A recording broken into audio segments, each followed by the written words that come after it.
Hello and welcome to my sub guide. Here's what you can expect in this video. I'll be going over glyphs and talents, stat priority, how to get the strongest openers you can, and macros that I feel are important, as well as how to make the best of Shadow Dance and Shadow Blades. Hope you guys enjoy. Alright, first up are the talents. In the first tier I like to take Shadow Focus. Shadow Focus offers you the ability to land multiple saps and open with a cheap shot without completely gimping your energy pool. Next we have the second tier. I like to take Combat Readiness against teams that I think are going to tunnel vision me, or Nerve Strike against teams that I think are going to tunnel vision my teammates. Being able to have 50% reduced damage for up to 30 seconds is definitely very powerful, and being able to reduce the damage on kidneys and cheaps for 6 seconds afterwards is also a pretty effective method of peeling. I haven't been using Deadly Throw too much, other than the few times that I joke about taking it against God comps, and I've only had really one point in time where it's ever done anything for interrupts, but we'll see if this ability gets used more next patch.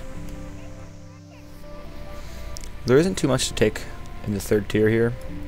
I feel the obvious choice is Elusiveness, as Cheat Death has failed me on more than one occasion this expansion.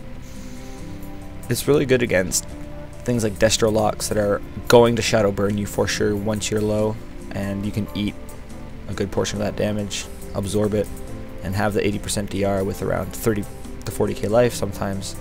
But there's other times where I've had it proc around 2,000, 3,000 life and I just drop dead instantaneously after procking it. That's why I prefer to take Elusiveness in almost all situations. In the fourth tier we've got our old favorites, Shadow Step and Preparation.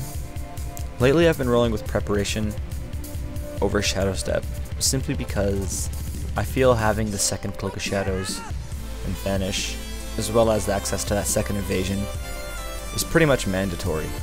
Like, with how easy rogues are to kill right now, once Combat Readiness is down, Elusiveness just isn't going to be enough to keep me alive. Having that second out can really save the day when you're in need of an extra set of CVs.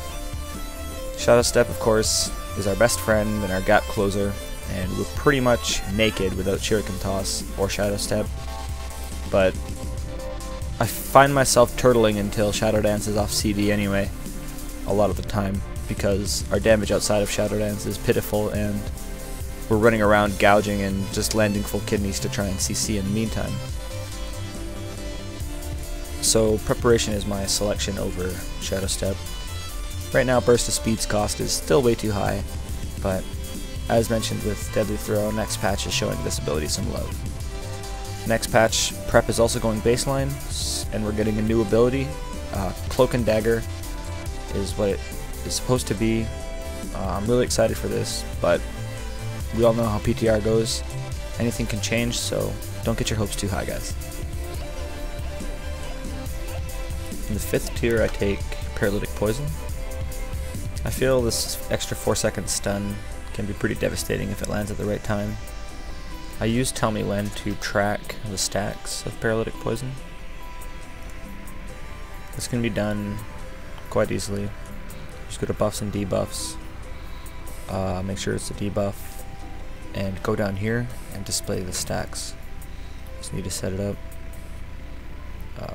That's all I really did. Took me a little bit to get it all configured and make it working. I couldn't track the stacks initially by showing variable text, but you can show the stacks down here, so just make sure you find the right Paralytic Poison, get it all set up. It's going to be multiple ones there. You want the one that doesn't have the shiv effect in the tooltip.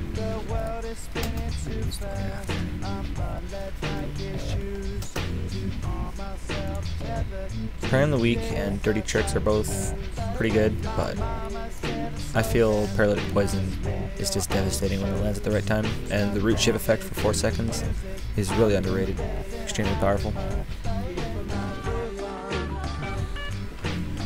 Finally we have Anticipation and Shuriken Toss. Versatility is kind of garbage, and it's even being removed from the game next patch. So Anticipation is really good you can stack up to 5 charges and get double eviscerates during your shadow dances, or just keep 5 charges on you and make for really powerful swaps. Shuriken Toss is good for when you're getting kited and you can't connect with your target very well. You can also proc your paralytic poison, getting your stun, which is really handy if it happens. Between Shuriken Toss and Anticipation, I like to switch them out a lot depending on which comp I'm facing and running, so the choice is yours really. Now the 3 that I'm showing here are pretty much mandatory.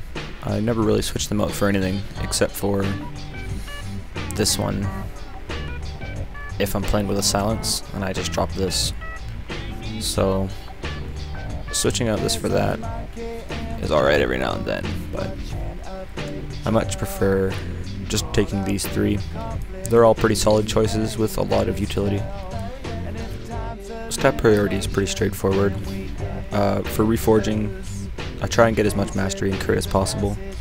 Reforging out of haste whenever possible, and try and find a way to reforge your hit around so that you can maximize your other stats. You can get add-ons like Reforge Light to help you maximize your caps and get the best of the best stats that you want. It's a really good add-on. Everybody I know suggests I use it, but I'm not much a fan. Part of the fun of this game is reforging around all the time anyway. For gems, I've been gemming Resilience because rogues are pretty easy to kill. I'm trying to get all my socket bonuses with PvP power for the blues and agility Resil for the red. But I'm getting PvP power Resil in all the yellows, and Resil whenever possible. So I feel the most effective opener right now is getting your Slice and Dice and up in stealth with pre-med, opening with a cheap shot and rupturing off those 2 combo points, then shadow dancing once you're full energy, and just bombing as much damage as you can into your target. Shadow Dance has such a short CD that by the time you're done using it, there's only 50 seconds left anyway. That coupled with your teammate's initial burst should offer you a pretty steady opener. You can create really devastating openers by using Shadow Blades at the start alongside your dance. Open the same way you would normally with a Rupture and a dance, but throw Shadow Blades in there and you'll be shitting enormous damage. That with Anticipation, you'll be rolling in combo points just for God knows how long. Pressure Slice off that, get another Rupture up. Shadow Blades can really get your damage rolling, but if you throw all your CDs into your opener, you can get shut down pretty easily. Alright, time for the important macros section of this video. I have my Arena 1, 2, and 3 macros that I use to target, focus, and sap those numbers. Now, Arena 1, 2, 3 macros are pretty much mandatory in my opinion. Every person who queues, no matter how good or bad, should get used to using these Arena 1, 2, 3 macros. You can easily set your focus target to either one of the people in the match without having to change target, without having to mouse over them. You can easily swap focus just on the fly. Now I have them set up to the 3 buttons on my mouse. I now go 1, 2, 3. Normal is, or well, no modifier is target, so target 1, 2, 3. If I'm holding shift, I'll focus 1, 2, 3. And if I'm holding control, I'll sap or blind, depending on what stance I'm in. Now, I really only use my sap 1, 2, 3 to find rogues and druids and stuff like that. It's pretty sneaky. I can land multiple saps on all kinds of people just by spamming the 3 buttons on my mouse. It really gives you quite the advantage. Now, alongside these macros, something you really need to work on making are comfortable keybinds for focus cheap shot macros and kidney shot macros. I have different different macros set up for all my buttons to cast at my focus depending if I'm holding control or shift. Shift activates cooldowns generally, and control casts everything at my focus. So as long as I'm holding control, my gouge, which is 1, will cast on my focus target, which is over here.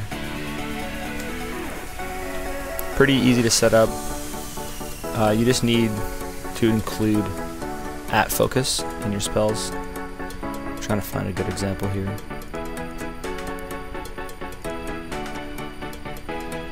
Here's one. With no modifier and no stance, this macro will cast Kidney Shot, but if I am in stealth, it'll cast Cheap Shot. You can see the icon even changes down there at the bottom. If I'm holding Control as my modifier, it will cast Cheap Shot at my focus, and if I'm out of stance, it will cast Kidney Shot at my focus. So it's pretty straightforward macros. I'm going to do a more in-depth macro guide because fitting all my macros into this video would just make it way too long. So if you're interested in that, be sure to let me know. In this clip, I'm going to go over effective ways to use your Dance and Shadow Blades at the same time in an opener. I focus the lock here and get a sap. Open up the DK extremely hard with Bomb. My lock gets full dots on him and soul swap some onto the Pally, while putting a Fear on him. We got super pressure rolling because of Shadow Blades and Shadow Dance. The Paladin's forced to trinket the Fear. My Druid gets a bash on him. The Paladin bubbles. I cloak to get rid of the stun that's about to land on me and keep more pressure rolling. I get HOJ as soon as the cloak fades. The Paladin gets feared here. I vanish and land a full sap on the Paladin. The DK just used AMS.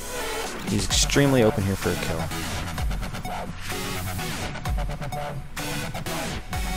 Easy.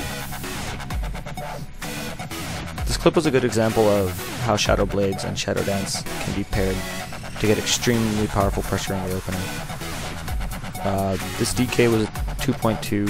I'm not necessarily sure how good he was, but he was definitely fully geared. The best time to use Shadow Dance is always when you have a full energy bar and a bleed on your target, as well as enough slice and dice to last the full duration. So I'm going to set up for a Shadow Dance here. Refresh this. There, perfect opportunity. Both of those buffs are going to last the full duration of the dance. Another thing to watch for when choosing when to Shadow Dance is your internal cooldowns. If you know that your Call of Conquest is going to proc soon, it's best to wait until you have both your procs up. That way you can maximize the amount of DPS you can output. Dancing with your procs up is an incredible way to increase the damage that you put out, but sometimes it's difficult. When using Shadow Blades, you either want to use it straight away on your opener to make it as devastating as possible, or hold it until you know your opponents are low on cooldowns to counter it. It's an extremely powerful CD, and you need to make sure that you use it when you're going to be able to get maximum effect from it. Wasting even 2 or 3 seconds of your Shadowy Blades is a serious DPS loss.